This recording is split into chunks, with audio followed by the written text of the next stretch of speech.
Thank you for saving us. We worship you, Lord. You are holy, holy. Lord, there is none like you. You are holy, holy. Glory to you, my Lord. You are holy, holy. Lord, there is none like you. You are holy. Glory to God. I sing of wonders forever. Deeper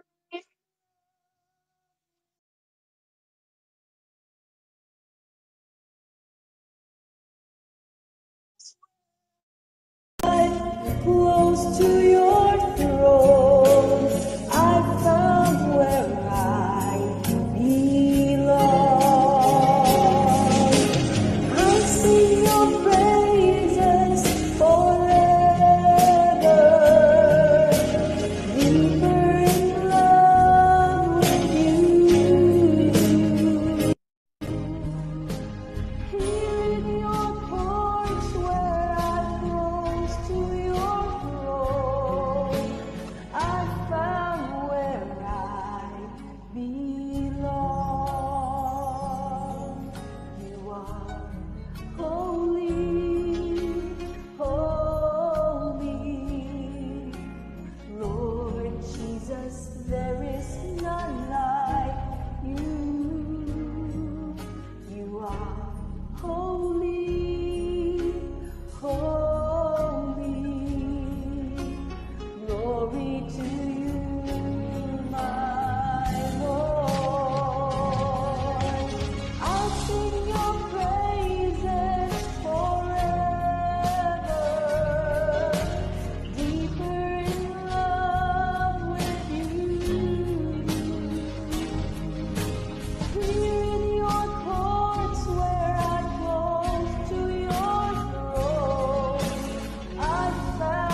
Amen. Praise God. Maraming salamat sa buhay mo, Dr. Vanessa de las Alas.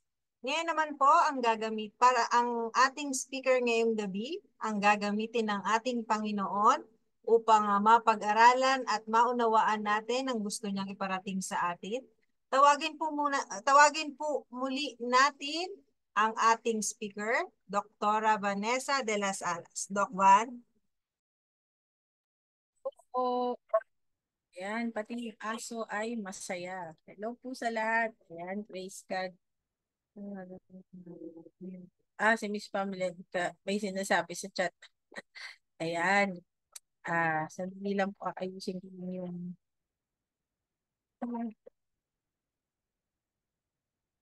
Sorry, wait. Hindi ko kasi makita yung... Ah, ayan. Kamusta po kayo lahat? I believe you are all staying in faith dahil po ang ating topic ngayon ay about faith. Ayan. Ito na lang ganito. So let's pray. Heavenly Father, salamat po sa buhay na binigay niyo sa amin. Salamat po sa revelation of faith, believing and speaking, simply put, because we are all your children and you want us to grow in the knowledge of you. Salamat po na gagamitin mo ako ngayong gabi upang maging part ng iyong magandang message sa aming lahat. And maraming salamat po that we are all CSI tonight. Yan. Ano po ba yung CSI? Christian Seeking Instructions. Thank you, Lord. We are your CSI agents. In Jesus' name we pray. Amen. Ayan. Praise God. Nag-ingay si Bocho ga. Nag-worship din siguro siya. Ayan. Ang scripture po natin ngayon ay nasa Hebrews 11. So, ang gagawin ko po ay babasahin ko muna. Medyo maikli lang po ito at magaganda po ang paalala na pinaalala din sa akin ng Panginoon ngayong araw. Kaya, nung simula na binigay sa akin yung ayan, para mabigay tawag dito, para nung binigay sa akin yung assignment ngayong gabi, ako po ay tinanong ko na kagad, Lord, paano ba to? Ano bang sasabihin ko? Ano bang gusto mong sabihin ko sa kanila? Sabihin mo, dahil ako muna ang alam kong papangaralan mo. Ayan, kaya, di ba po, pag may i-share ka, sa'yo muna para hindi naman yung parang kasi parang share ko yung aking nasa sa loob. In Jesus' name, quiet dog, quiet. Yan. Yan. Basahin po natin ang Hebrews 11. The power of bold faith. Teka lang po, hindi talaga ako palagay. Wait lang po.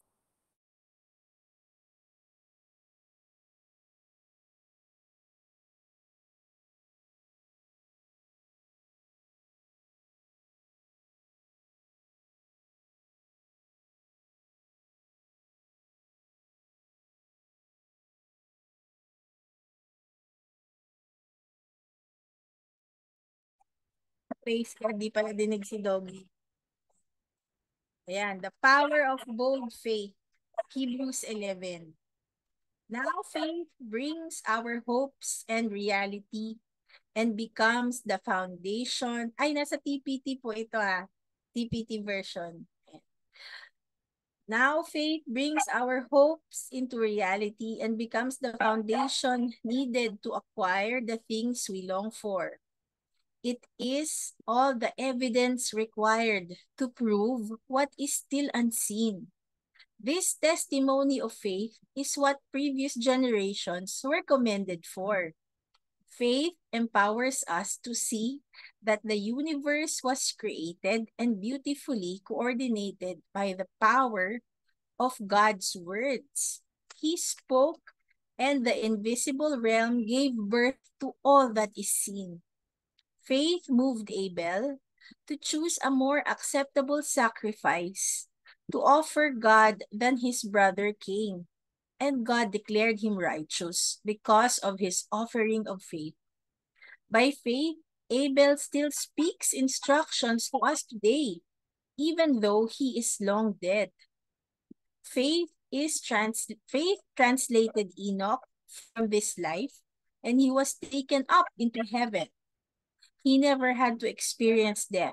He just disappeared from this world because God promoted him. For before he was translated to the heavenly realm, his life had become a pleasure to God. And without faith in us, it would be impossible to please God. For we come to God in faith, knowing that he is real and that he rewards the faith of those who passionately seek him. Faith opened Noah's heart to receive revelation and warnings from God about what was coming, even things that had never been seen. But he stepped out in reverent obedience to God and built an ark that would save him and his family. By faith, the world was condemned, but Noah received God's gift of righteousness that comes by believing.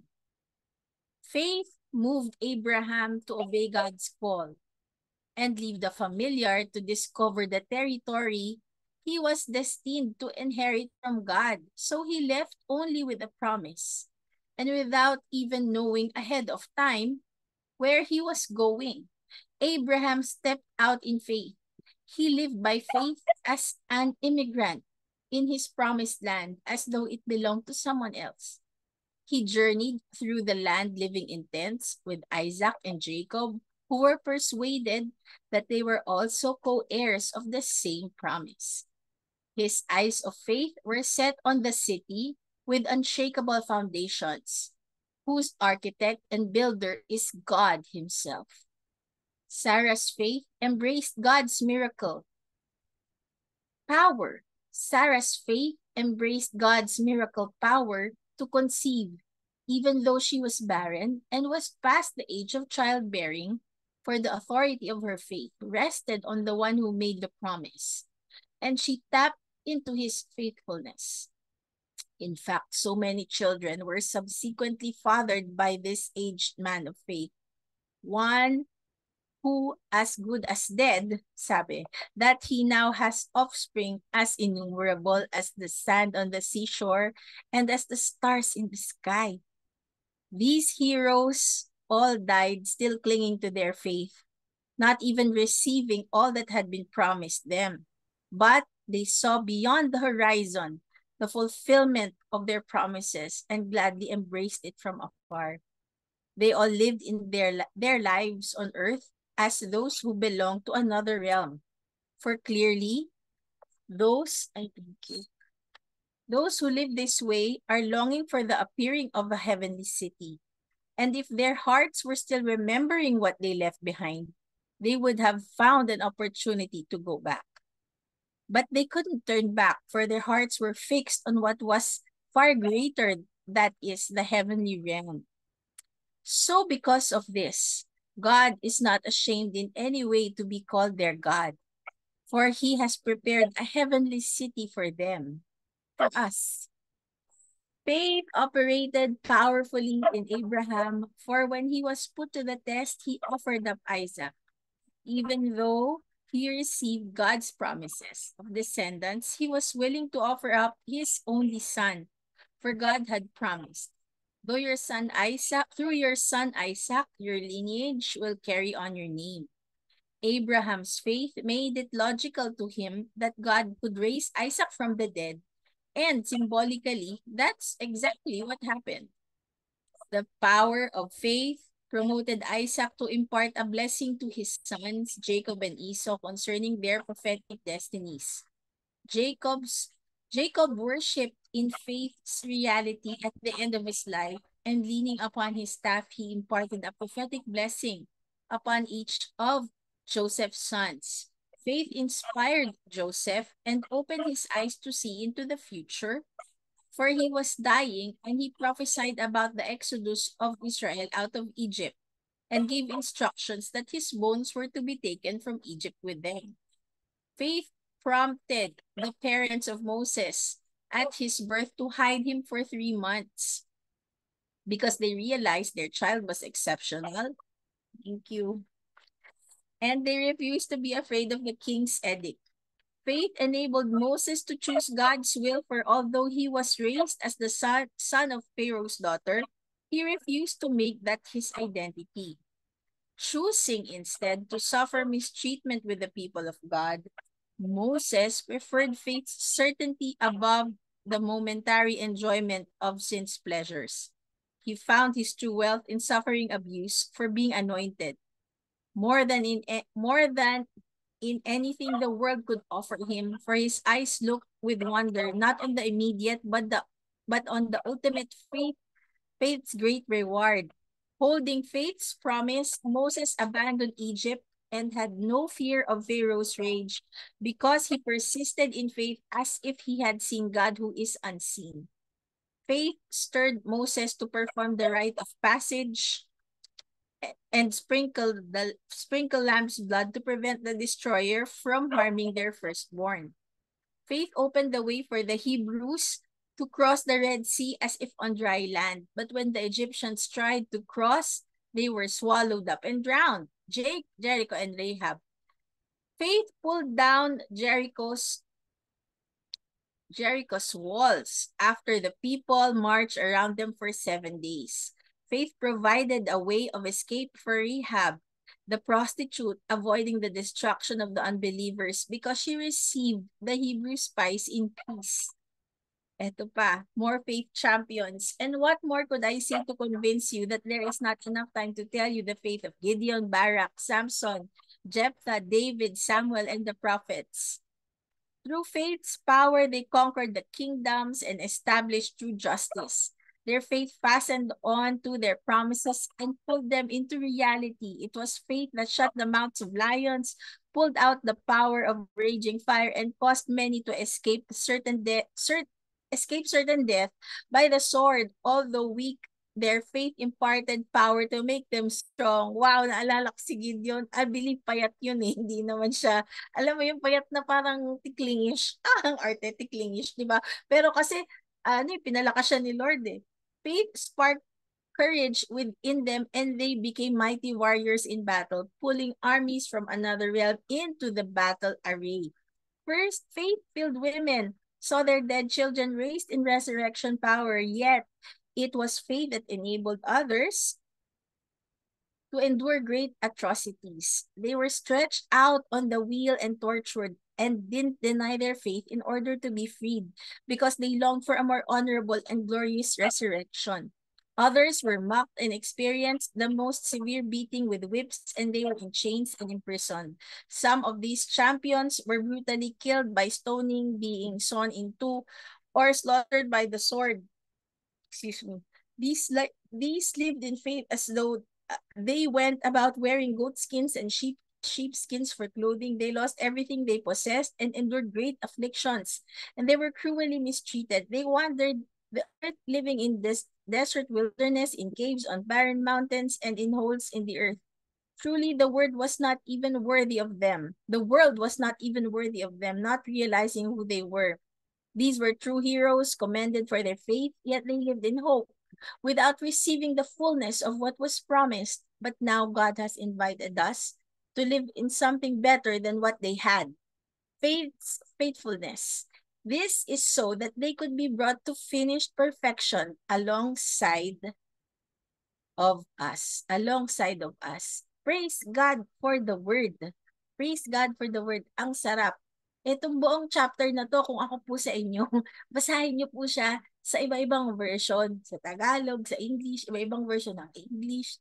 Kung meron kayong mga naintindihan dialect, Ilocano, Bisaya, Waray, Kiray, di ba? Gawin niyo po kasi po baka merong mas squeeze na words nakakadagdag sa revelation. Ngayon, ang gusto ko lang po sabihin, after all these people have been mentioned in this chapter, alam niyo po ba na meron ako mga ibang kingdom technology na i-share sa inyo. Lahat sila were covered by the blood of Jesus. They used the blood of Jesus. Kung sa iba, Old Testament, merong revelation pa rin yung blood of Jesus. God has really made a way to perform the power of the blood in that generation, in their generation, yung the power of the covenant. Ayan, di ko nga naisulat yun, no? 'Di ba? What about yung blood, 'di ba? And even yung kay Abel, you know what? Abel's blood speaks until now. Kasi yung ano siya, he is covered by the blood of Jesus kasi there was injustice done to him. But you know what? Until now, sabi dun sa word of God, the the the blood of Abel speaks. And what about the name of Jesus? 'Di ba?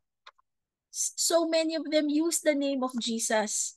Siyempre, alam natin, di ba inaral natin sa Walk Talk yung names of God. Hindi lang yung name of Jesus, meron pang iba, Jehovah Jireh, Jehovah Rapha, di ba? Ang dami. Oh, the name. So, we have to have faith in the blood of Jesus, faith in the name of Jesus, faith in the word of God. Because the word of God says, it will never return to us void, di ba? And in the beginning was the Word, and the Word was with God, and the Word is God, di ba?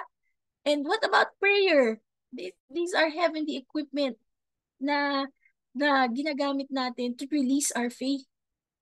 What is prayer to us, 'di ba? Yan ang ginagamit natin para mailabas yung faith natin. Kasi kung hindi tayo nagpe-pray, 'di ba? Para ano pa, 'di ba? Lord, teach us out how to pray, 'di ba? Sabi sa the Lord's Prayer ng mga disciples. Tapos, and what about communion, 'di ba? 'Di ba we perform communion tayo. Yeah, what about that? It is a representation of the covenant. That means we can do all things through Christ who strengthens us.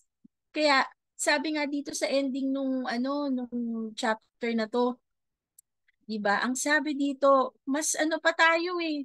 This is but now God has invited us to live something better than what they had. Wow, we have something better than what they had because we are living in the end times. Ito yung blood, yung name, yung word, yung prayer, yung communion. And what about our words? Death and life are in the power of the tongue, and those who love it shall speak the truth. And those who love it shall eat the fruit thereof. Diba? How many times have we used our positive confession? Diba? How many times have we used our confession to uplift our, hindi lang to feel good eh. Iba kasi, yung think positive.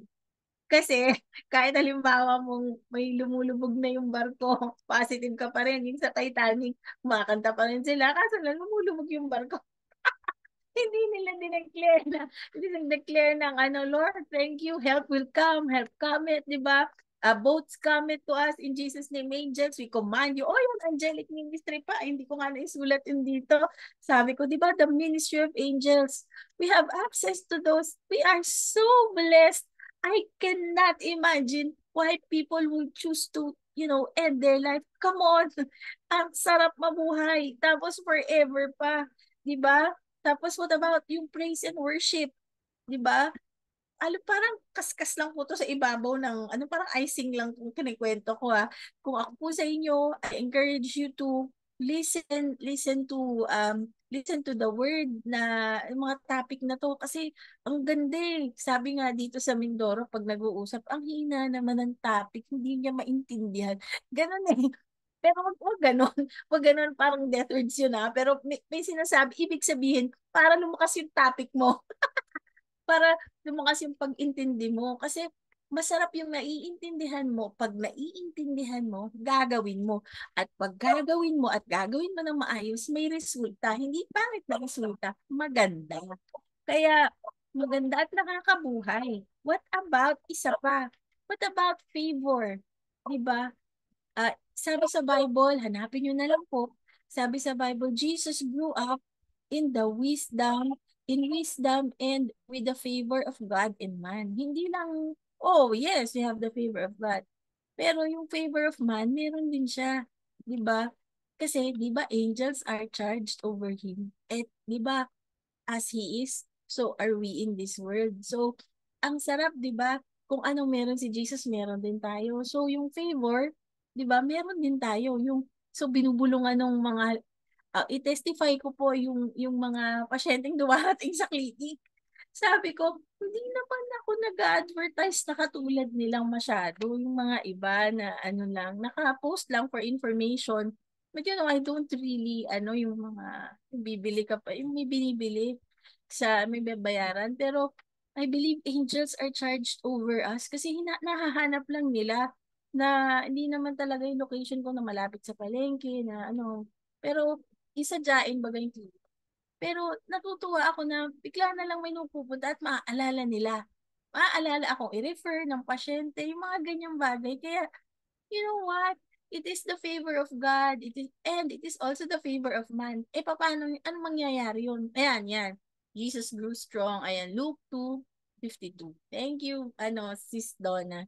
Ayun, yung mga ganyan, the favor of God. Kayo po, ilang beses na kayo nabigyan ng discount na hindi naman kayo humihingi. Di ba? Ilang beses kayo na, ay doon may nagturong tao sa inyo na napabilis ang inyong paghahanap ng kusuan, ano man ang hinahanap ninyo. Di ba? The favor of God. And mostly, eto na yung how about the blessing of Abraham that is on our life? Diba?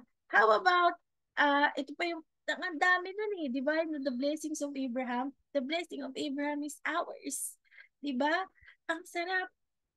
What about, ang dami pa pag-uusapan, pero all this involves faith. And these are kingdom technologies that we can use to live a life that is but now. Ito yung but now. This is our now moment to use all these things. Mas marami pa, ang dami pa eh. Pag hinukay-hukay mo pa sa Bible, ang sarap. Pero I believe this is what God wants me to, ito yung pinaalala niya sa akin. Oo nga eh. Ang dami mga kapatid. Ang sarap pag-aralan. Yes, God has invited us to live in something better than what they had.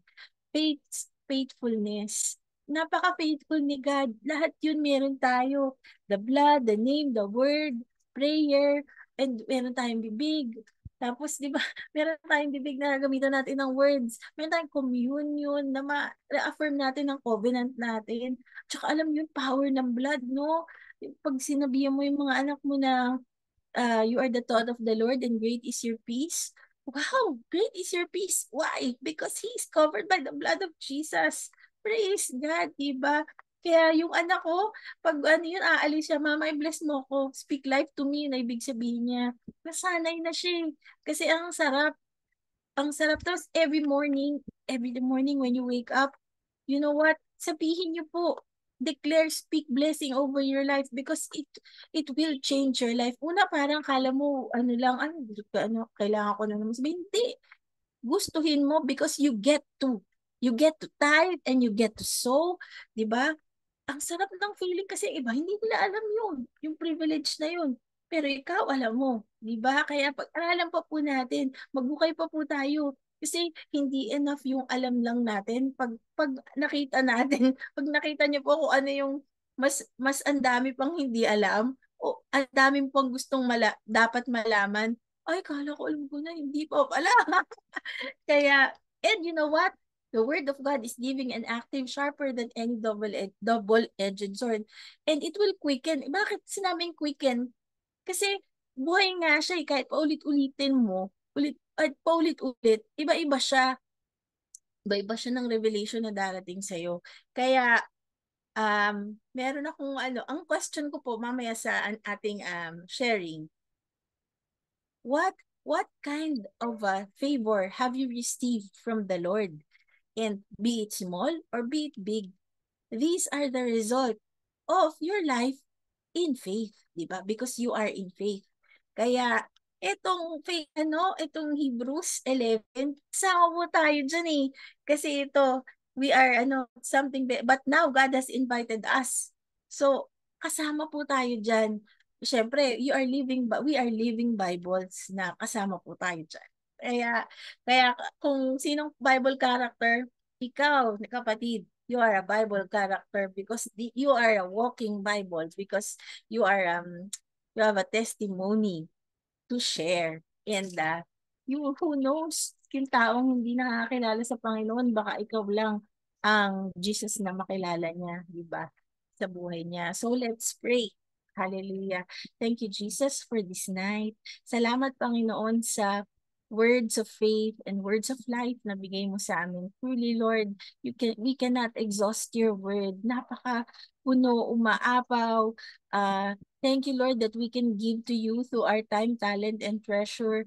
And thank you, Lord, and when we give to you, thank you, Lord, it comes back, good measure, pressed down, shaken together, and running over. Sarap kumanta. Thank you, Lord. Napapakanta ako. Give it. It will come back to you. Thank you, Lord. Hallelujah. Thank you, Lord. We sow your word into our hearts as your word is incorruptible seed.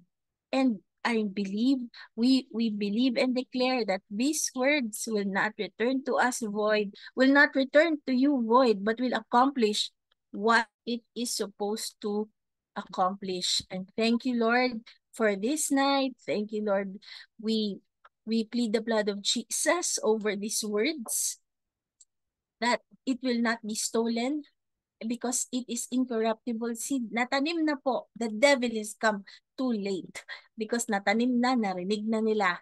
Thank you, Lord, and it will grow into trees of righteousness in us. In Jesus' name we pray. Amen. And amen. Back to you po. Amen. Thank you, Lord. Amen and amen. Thank you so much, Doc. Ngayon naman po, bago natin i-start ang ating sharing, pwede na po kayong mag-type ng inyong mga prayer request sa ating chat box. Amen. Ngayon naman, Doc, paulit yung question nyo po.